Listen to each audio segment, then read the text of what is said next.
My husband was caught having an intimate lunch with his coworker at an upscale restaurant, holding hands and feeding each other dessert, but when I confronted him he said I'm allowed to have female friends, you're being controlling and insecure about normal friendships, so I hired a private investigator who discovered their weekend getaways and hotel receipts.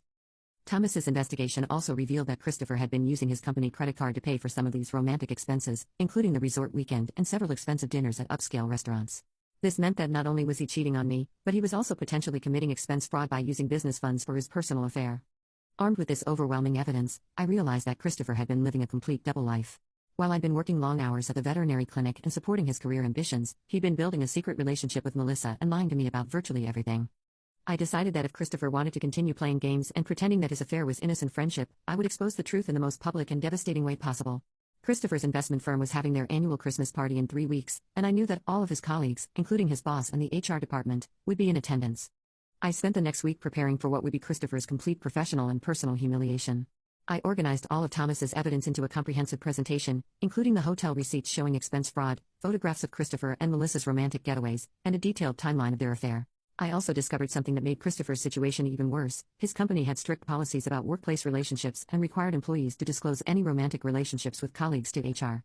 Christopher and Melissa had never disclosed their relationship, which meant they were both violating company policy in addition to Christopher's personal betrayal of our marriage.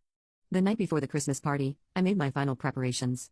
I created a USB drive containing all the evidence and prepared to attend the party as Christopher's supportive wife, knowing that I would be ending his career and his affair in front of everyone he worked with. Update 2. The Christmas party was held at an upscale downtown hotel, and Christopher was in an unusually good mood as we got ready to attend. He complimented my appearance and talked excitedly about how this party would be important for his career since several major clients would be attending along with the senior partners from the firm. This is exactly the kind of networking opportunity that could lead to my promotion to partner, Christopher told me as we drove to the hotel. I've been working really hard this year, and I think management is finally starting to notice my contributions.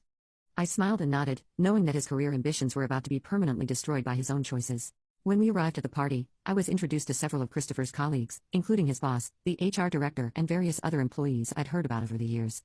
I was charming and social, playing the role of the supportive wife while mentally preparing for what I was about to do. About an hour into the party, after everyone had been drinking and socializing, I spotted Melissa across the room. She was stunning in person, wearing an elegant black dress and confidently mingling with the other attendees. I watched Christopher's face when he saw her, and the way his expression lit up confirmed everything I'd suspected about the depth of their relationship. I waited until the party reached its peak, when most people were gathered in the main ballroom listening to speeches from the senior partners about the firm's successful year. That's when I approached the AV technician who was managing the presentation equipment. "Excuse me," I said sweetly, "I have a surprise presentation for my husband Christopher that I'd love to share with everyone. Could you help me connect my laptop to the projector?" The technician, assuming I had some kind of anniversary slideshow or tribute video, was happy to help me set up the connection. Within minutes, I had control of the large screen's position.